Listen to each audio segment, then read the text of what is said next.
Hello friends, welcome back to this channel. दोस्तों, इस video में हम बात करेंगे कोल इंडिया लिमिटेड के लिए आप सभी शेयर होल्डर्स के लिए बहुत बड़ी खुशखबरी है। उसको हम डिस्कस करेंगे डेप्थ में, लेकिन उससे पहले आपसे दो रिक्वेस्ट करना चाहूँगा। पहली रिक्वेस्ट कि अगर आप चैनल को फर्स्ट टाइम देख रहे हैं दोस्तों, मेक श्योर कि सब्सक्राइब करके बेल आइकन को हिट कर लीजिए ताकि आपको आने वाले समय में हर वीडियोज़ की नोटिफिकेशन मिलती रहे। और डीमेट या ट्रेडिंग अकाउंट अगर आपको ओपन कराना है, डिस्क्रिप्शन बॉक्स में लिंक आपके लिए दिया गया है। कोल इंडिया लिमिटेड के अंदर अगर आप देखें दोस्तों, तो प्रीवियस ट्रेडिंग सेशन में 155.90 पे ओपन होने के बाद 156.65 का हाई और 151.90 का लो बनाता है। 1,81,76,163 टोटल एनएससी के ऊपर वॉल्यूम जनरेट हुआ, जहां मार्केट कैप है 95,060 करोड़ रुपए। कोल इंडिया लिमिटेड का 52 वीक लो है 123.40 का, हाई है 203.80 का। आइए बात करते हैं दोस्तों लेटेस्ट अपडेट। दोस्तों, आपको पहले तो मैं बताना चाहूँगा कोल इंडिया लिमिटेड का फाइनेंशियल ईयर 2023 से फाइनेंशियल ईयर 2024 यानी कैलेंडर ईयर 2023 की मैं बात कर रहा हूँ, कैलेंडर ईयर 2023 तक यानी फाइनेंशियल ईयर 2024 तक 1.22 लाख करोड़ रुपए का इन्वेस्टमेंट करने का प्लान है, जिसको सेग्रीगेटेड रूप में अगर आप देखना चाहें तो आप देख सकते हैं यहाँ पे। कोल इंडिया लिमिटेड इन्वेस्ट करेगा 32,696 करोड़ रुपए फॉर कोल इवैक्यूएशन। 25,117 करोड़ रुपए इन्वेस्ट करेगा माइन इंफ्रास्ट्रक्चर के लिए। 29,461 करोड़ रुपए इन्वेस्ट करेगा प्रोजेक्ट डेवलपमेंट के लिए, राइट। इसके अलावा अगर हम देखें तो कंपनी 32,199 करोड़ रुपए इन्वेस्ट करेगी diversification and coal clean coal technologies के लिए। इसके अलावा 1,495 करोड़ इन्वेस्ट करेगी सोशल इंफ्रास्ट्रक्चर के लिए और 1,893 करोड़ रुपए इन्वेस्ट करेगी एक्सप्लोरेशन वर्क्स के लिए। टोटल 1.22 लाख करोड़ रुपए का इन्वेस्टमेंट होगा। लगभग 500 प्रोजेक्ट्स के लिए फंडिंग के लिए ये बजट जो है रखा गया है 1.22 lakh crore by financial year 2024। ये इसका प्लान है। आपको बताना चाहूँगा अक्टूबर के महीने तक अगर हम देखें, अप्रैल से लेकर अक्टूबर 7 महीने होते हैं। करंट फाइनेंशियल ईयर के 7 महीने में कंपनी ने क्या आउटपुट दिखा है, जबकि लास्ट फाइनेंशियल ईयर 2021 के सेम पीरियड के लिए यानी अप्रैल से लेकर अक्टूबर तक में क्या आउटपुट रहा, कंपेयर करेंगे 22.7% का राइज देखने को मिलेगा टोटल कोल डिस्पैच के अंदर।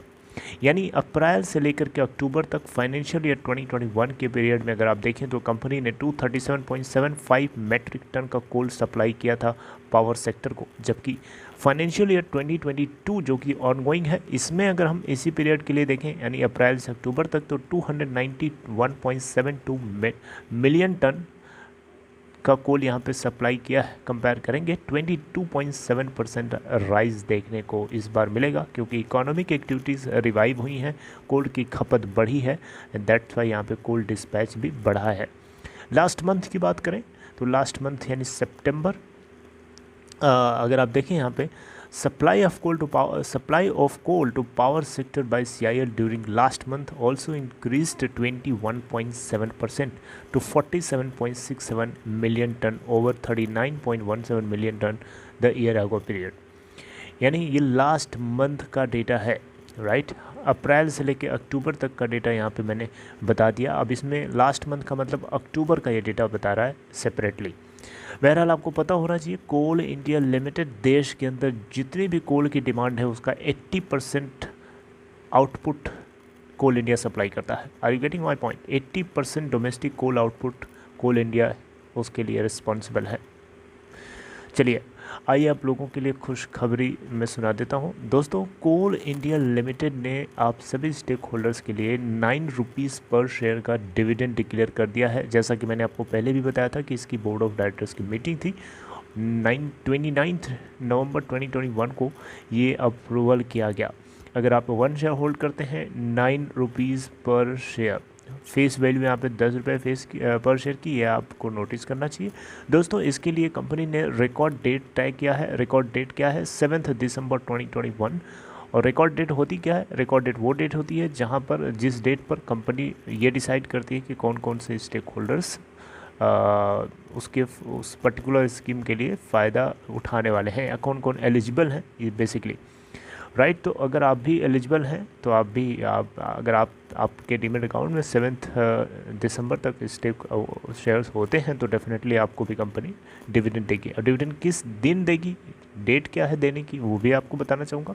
इंटरिम डिविडेंड को पे करने की जो डेट है स्टार्टिंग से 21 दिसंबर 2021 से, यानी 21 को डिविडेंड दिया जाएगा और उसके आगे भी हो सकता है दिया जाए, डिपेंड करेगा। अगर शेयर होल्डर्स ज़्यादा होंगे तो एक दिन में सबको नहीं दिया जा सकता ना, तो उसके आगे भी दिया जा सकता है। तो दोस्तों ये एक अपडेट थी जो आपको पता होना चाहिए। I hope you like it. अगर आपको ये कंटेंट अच्छा लगा हो, आप इसे सपोर्ट करने के लिए वीडियो को लाइक कर सकते हैं। अपना ख्याल रखिए, टेक केयर।